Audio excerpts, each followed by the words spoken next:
glory in defeat. And now we're here, inside the final episode of a 4-part series, the final Par Talk of 2018. Brought to you by the Public Affairs Research Council, Covalent Logic, and LaPolitics.com. Who's gonna bring it home for us? This guy, State Representative John Stefanski, the pride of Crowley. What are Par Talks? Well, they're kind of like TED Talks, but they focus on Louisiana and her issues in broad strokes, as delivered by 4 current and former state lawmakers, age 40 and under. And there's only one place you can find them. That's right, kids, it's time for the LaPolitics Lowdown, your source for the best and the worst in Louisiana politics. This episode is brought to you by our friends at Covalent Logic, a communications firm that passionately pursues strategic ideas in graphic design, web development, and public relations. CovalentLogic.com. Here's your lowdown. Meet John Michael Stefanski, a true freshman and the second of 9 new legislators who were elected this term. He's the state representative from House District 42, which includes Acadia Parish and parts of Lafayette Parish. John is an attorney, a lifelong resident of Crowley, and he was 33 years old when we recorded this Par Talk. He's 34 now.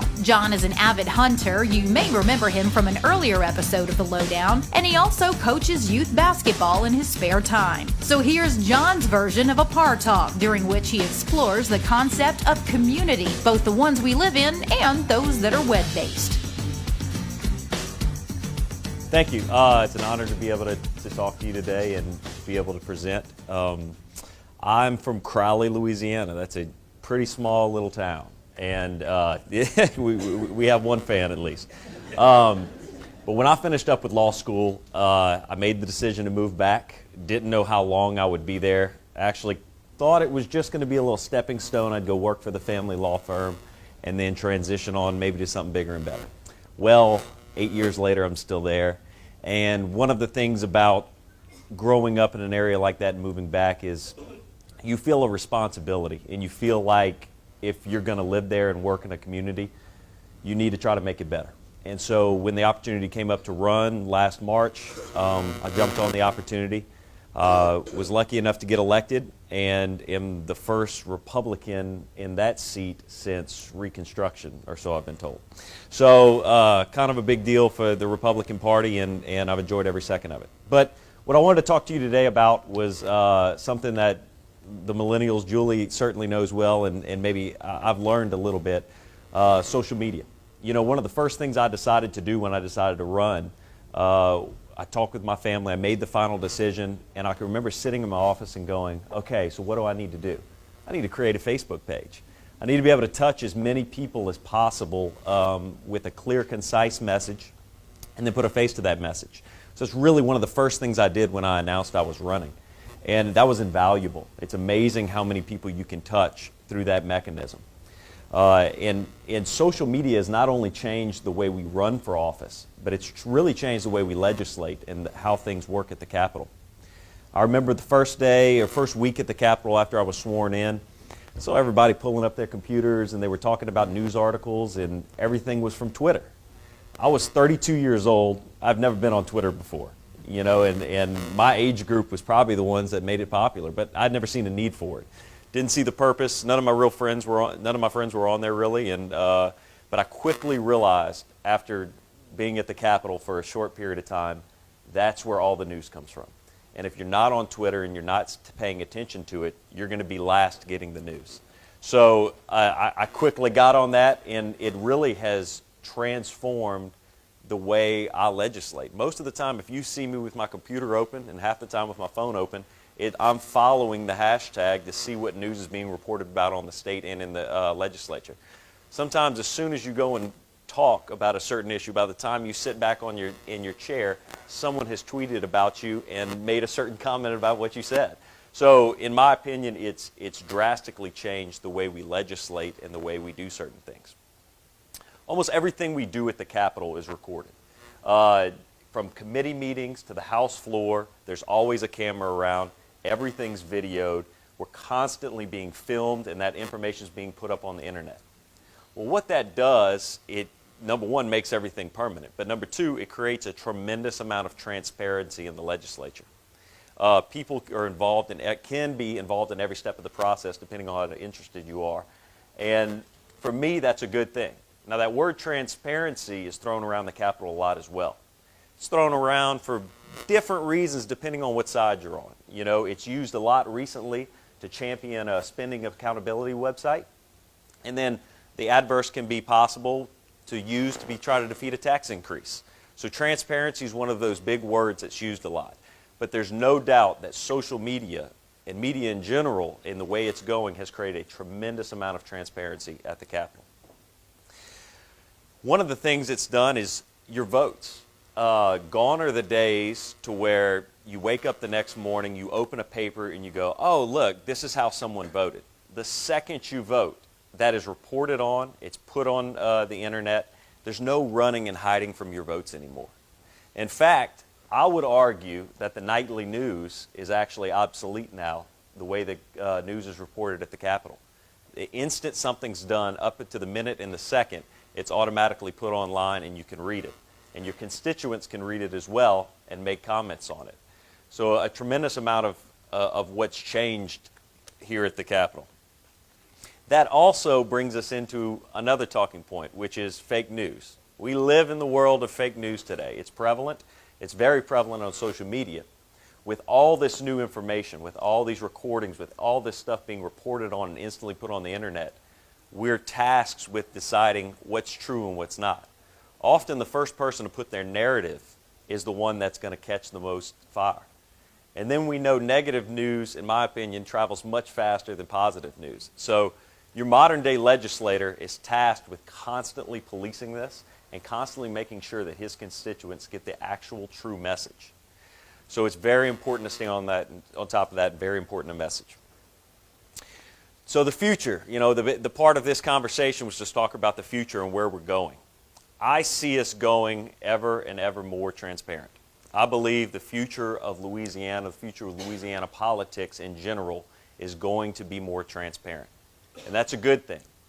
When we think about Louisiana politics, far too long, I believe, we think about things like backroom deals, and the only way to get something done is you got to go do a backroom handshake where no one can see and sell your soul for a vote or sell your soul for a certain project. That needs to change. And in my opinion, the only way that will ever change is with transparency.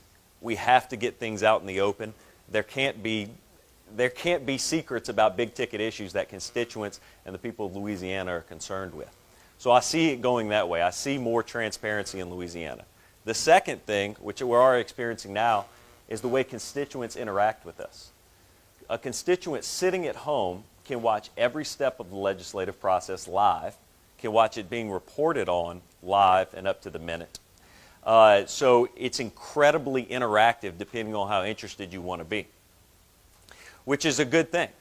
We need, I think for far too many times we forget about our district. It's easy. Julie and I have been through, she's been through more special sessions than I have, but I've already been through 2, going on probably a third one.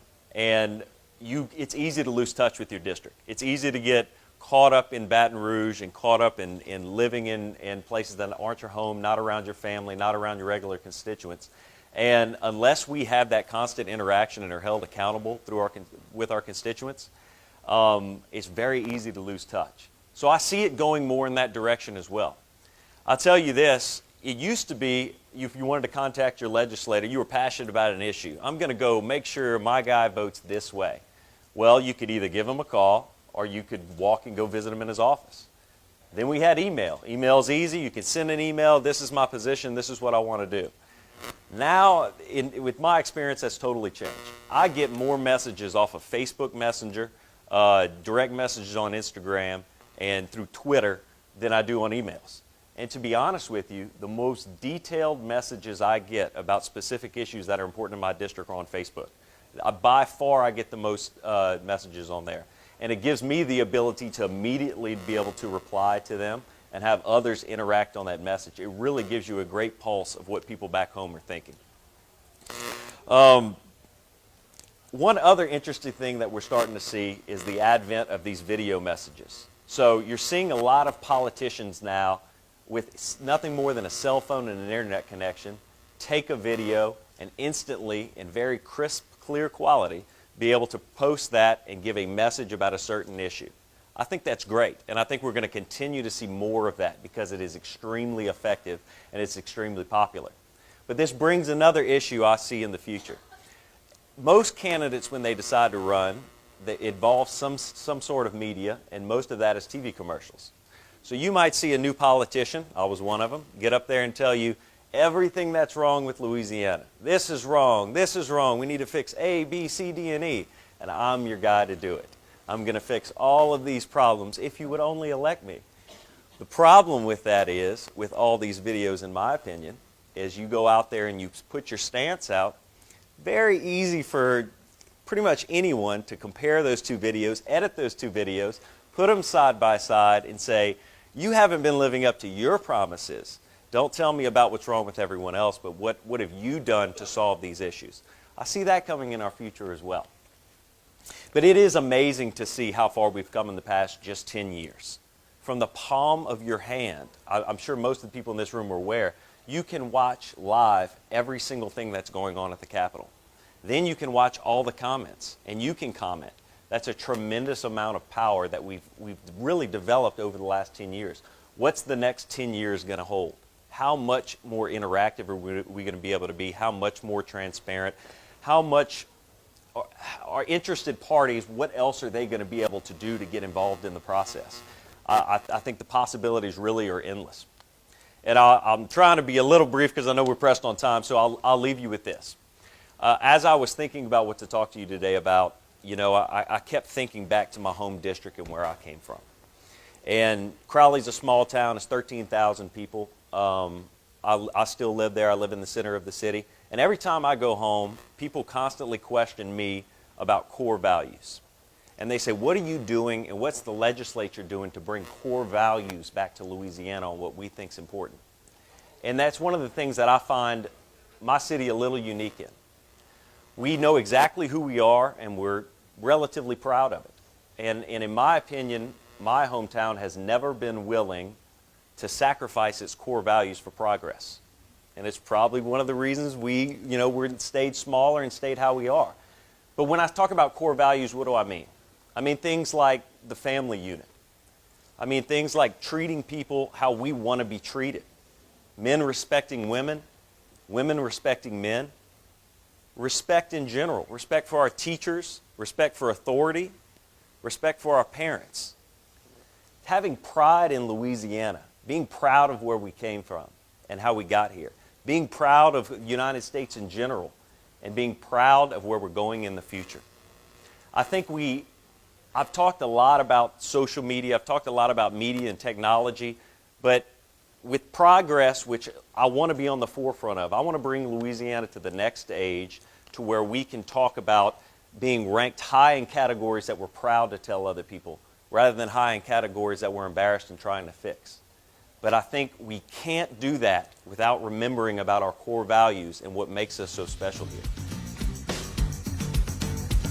That was State Representative John Stefanski at last month's annual conference of the Public Affairs Research Council. Want to learn more about PAR? Visit parlouisiana.org. Want more from John Stefanski? Go to our website, lapolitics.com, to watch this post-presentation Q&A conducted by PAR President Robert Travis Scott. And with that, we bid you farewell. This has been your fix from the La Politics Lowdown, a product of Louisiana, where all the donors are wealthy, all the reporters are unbiased, and all the politicians are honest.